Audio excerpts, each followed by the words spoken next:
What's poppin', y'all? Tory Lanez is claiming, or his claim, if we are to believe that it's true, would be making history. Because he went on Instagram and put out this clip, which I'll play this clip for you guys. Yo, to all my umbrellas, was good, man. Quick update, 2024. I got a lot of good news, man. First and foremost, I want to talk about the music.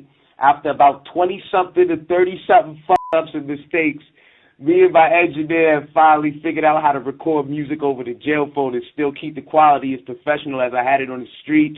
It's over. I done cracked the fucking code, man. This means that not even these prison walls can stop me from dropping new music. It's crazy. That being said, man, I'm about to start dropping hot heaps of coal on y'all head top. You know what I mean? I'm dropping the all-new Free Tory playlist. It's going to be updated every week with new music that I'm recording from prison in real time. You know, this is the first of its kind. And although God has already showed me that this moment is only temporary, it speaks testimony to the fact that no matter where they put me, they can't lock down my spirit, my ambition, my soul, my passion, nor my destiny. Umbrella, I'll be home very soon. But in the meanwhile, Free Tory playlist on the way, you heard?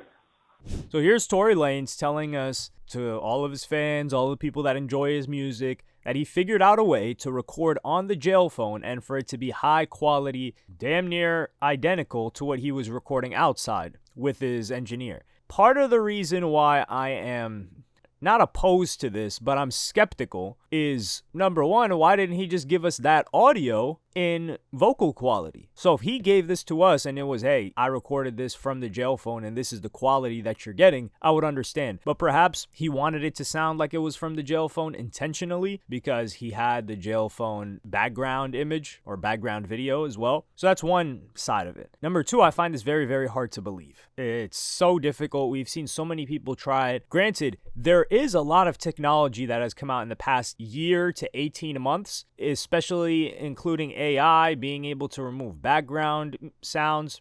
For instance, on YouTube now, there was this function in the YouTube editor where you could remove or trim a certain song out. So let's say you had a song, music, a clip that had copyright on it. You could take out the song clip. The issue was if you were speaking over the song clip, you would have to take out the part where you were speaking as well. However, now there's a function where it can just take out the song and preserve you speaking on a video. So you don't need the 2 layers of audio or anything. It can do that itself. And I've tested it, uploading some stuff in private, of course, not public. So perhaps it's something like that. I don't know. Because just the way that the jail phone audio comes out is really poor quality. And everyone can identify it. So that's element number 2. I don't even know if this is possible. Number 3, I'm concerned with not just the quality, which we've already talked about, but if this will dilute Tory Lanez's catalog. A large part of an artist is being out there in the world, being able to interact with the fans, them understanding that there is not a separate world between you and them. In the sense that, of course, they're not expecting to just run into you on the street, but they know you're operating from where they're operating, which is freedom. There's freedom, and then there's behind bars. So when you're behind bars, there's this distance that's always been there. And even when artists are able to release music from behind bars, let's say YNW Melly, let's say Young Thug, and this music has already been pre-recorded, so the quality is still high, it always never fails to perform poorly in comparison to if they were free. It could be the exact same music. Now, we've never seen it actually split tested like that. It would be impossible. But that's just one example. I think there is an element to somebody being free, whether it's show anticipation. I don't even think it's show anticipation. I just think it's the initial where it's, oh, we're in completely different worlds. It's a lot more difficult to promote it when you're in jail. He did say it wouldn't be albums, it would be singles. So he would put things in a playlist, like a jail playlist. So for when he's out. And I understand that part, but man, like what are we going to get? 5+ years of Tory Lanez jail songs? Like, come on. I will say a positive because these are, I wouldn't say criticisms, just concerns that I have. A positive would be that Tory Lanez is such an incredibly talented artist that we would be getting a lot of emotion, depth, and music from a style and perspective that we've never seen Tory Lanez in before, which is locked up behind bars. So this may give his music a completely different dimension, and we may get some really, really beautiful songs coming out of this. And it would sort of be an update on what he's going through. Of course, he's not going to detail everything in there, because whatever he's struggling with that may cause him harm in there, he would leave out because that stuff would get passed around. But I think we'd get the overall gist and experience that he's having through the music, what he's missing out on, his children, his family, his dad, things like that. Where his future is going to be, considering that he was supposed to be getting married to his baby mama who pulled out. So now he's still on track to be deported after he gets released, even after he gets released. So when he does his time, he's still, I wouldn't say the word is screwed, but getting cooked out of America, which is his biggest market. Then there's the last element that I want to cover, which is Tory Lanez struggling for money in there. As of late, Tory Lanez has been dropping older tracks called like the Lost Tapes from 2018. He's been dropping singles here and there. Some of them are from 2020. Girls in the Room is the most recent one. That one dropped July 19th. So he's been consistently releasing stuff, and they're good. Don't get me wrong. I'm listening to all this stuff. Tory Lanez is one of my favorite artists.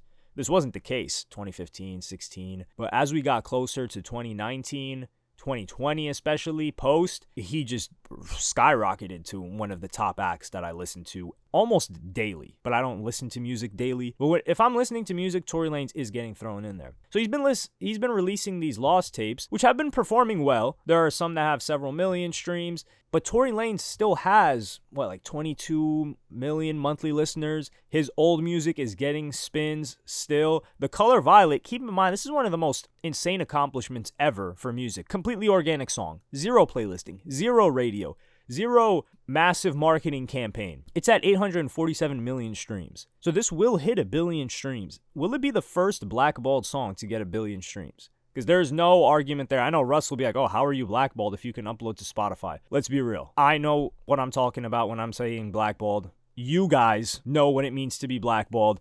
Everyone's in agreement that this album and this song was blackballed. It would have been number 1 otherwise, or top 5 otherwise, and it never even hit the Hot 100. Would that also be another song that never hits the Hot 100, but accumulated 1 billion streams? It would probably break several records. Now, I don't know if the people that keep up with the records would put that out. I think they would. Those Talk of the Charts pages and stuff like that, they're pretty unbiased with the numbers that they put out. So that's a concern. Does Tory Lanez need to release music because does he still have lawyers working on the situation? I don't know. He's probably got appeal lawyers, a number of other things, but I doubt it's as expensive as when he was going through the court process. Some people were estimating it costed him a couple $1 million, but I'm hard pressed to believe that it would cost him more money to sustain people on the outside, which is going to be his immediate family, with the amount of streams that he's getting on his current music or the music that he's released as of late. And all that music is independent. So the best performing